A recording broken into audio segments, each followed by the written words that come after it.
Troy from Sewerquip. Thank you for purchasing a Ranger trailer jetting machine that we manufacture here in Australia. We're just going to go over a quick induction now and a handover on video. So we start with the daily checks. So in behind this hood, the hood just lifts out. We have our oil dipstick down in there, that's beside the oil filter. So you can check that, that should be part of your daily checks. You have the coolant level on here, so it's got to be not more than full, but not below the low setting as well.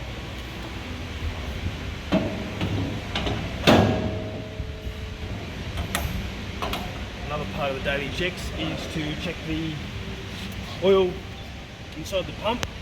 So the pump oil should always be at about the level of that indicator in the center there.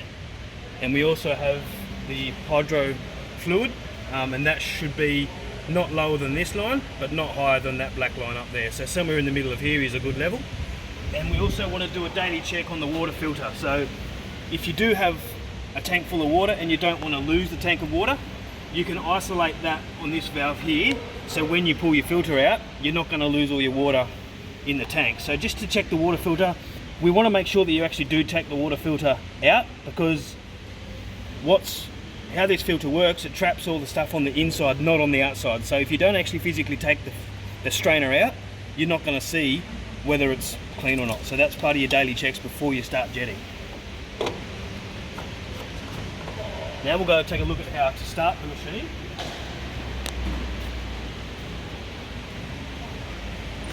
So you want to make sure before you start that your e-stop is always out. If your e-stop is in, the jetter's just not going to start, not going to run. So you make sure your e-stop is out. Make sure your remote is off if you're going to do a manual start.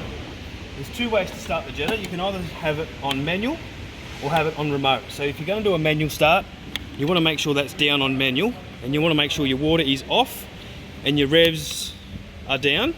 So to start the machine, you just turn it into on. You don't keep twisting over to start, you just put it on, and you start by pressing the green button up here. So if I go ahead now and press start on that, it'll do a countdown to 3, 2, 1, and the engine is running. So to rev the engine up, I press that indicator up. To rev down, I press it back down. To turn my lights on and lights off, and then there's water on, water off, which I won't do now because I haven't got any water in my tank, but there's a simple toggle switch there, water on, water off. So I'll go ahead and turn that off now.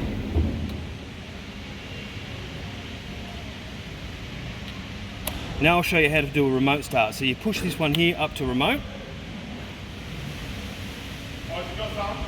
and you make sure your e-stop is out on the remote as well, and you just turn the remote on back there. It'll indicate two little buttons down here, which you must do every time you connect the remote to the control panel. So it's not going to remember from last time, so you need to sync it every single time. So you just press and hold that, it'll make a beep sound. Now it's ready set to do a remote start. So it's simple, you've got to press and hold this for 3 seconds, then it will start its countdown.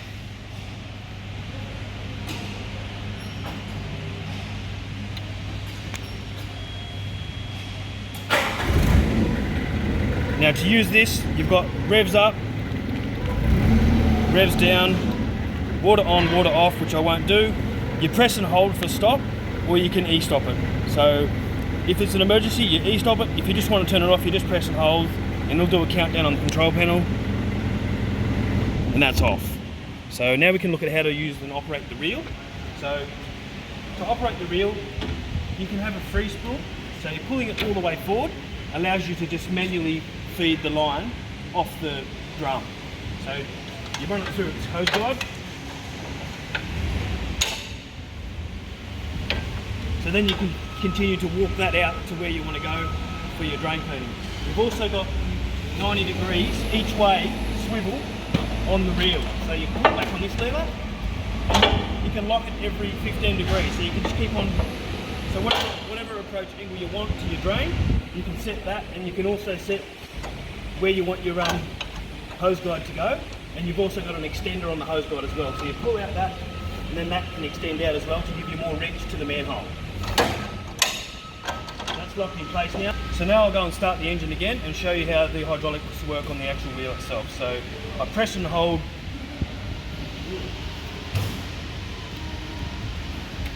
to sync my remote again. I press and hold this, and then press and hold green, it'll do its countdown.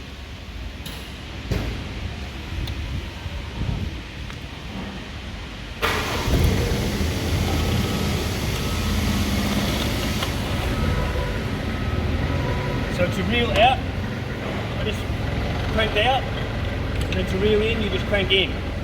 Now you must remember when you've done your drain cleaning and you're packing up, you want to make sure that you level your hose onto the drum as you're going back, otherwise you'll have it all building up on one side.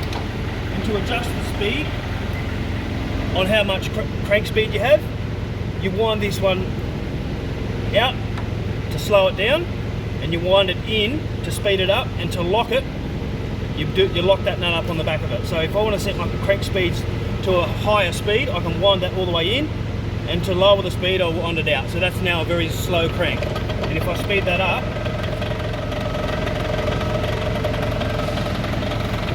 it's a much faster crank. It also adjusts the speed of the hydraulics with what the revs of the motor are doing. So the higher the revs on the motor, the faster the drum's going to spin.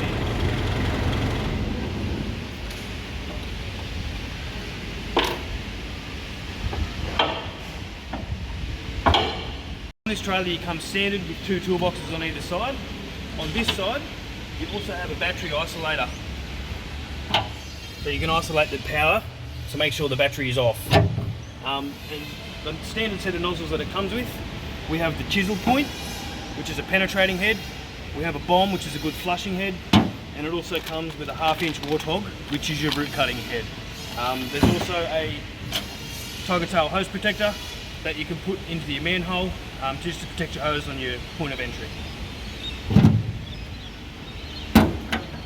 So around on the other side we have another toolbox, and that one's empty, so you can carry in your other accessories that you might need. You've got your fire extinguisher on the back there, you've got your 2 work lights and your flashing beacon. Your beacon will come on automatically when you start the engine, and then you have your toggle switch as I showed you before for your lights on and off. You can also set the height on this pole to whatever height you want to give you more visibility when you're on site. On the back here we have 1100 litres of water in a water storage pod. To get access to the lid, you just spin and lift, and you have you can do a standpipe fill. So we have a abundant fuel tank here. To open it, you just twist the key, it'll automatically pop up, and then to close it, you just push it back down again, and that self-locks. You've got your indicator here for your fuel, and you've got your indicator here for your water. So that's your water level, that's your fuel level. Up on top here we have a antifreeze or detergent. You can put that in there, you can open the valve, and that'll just bleed into the top of the water tank.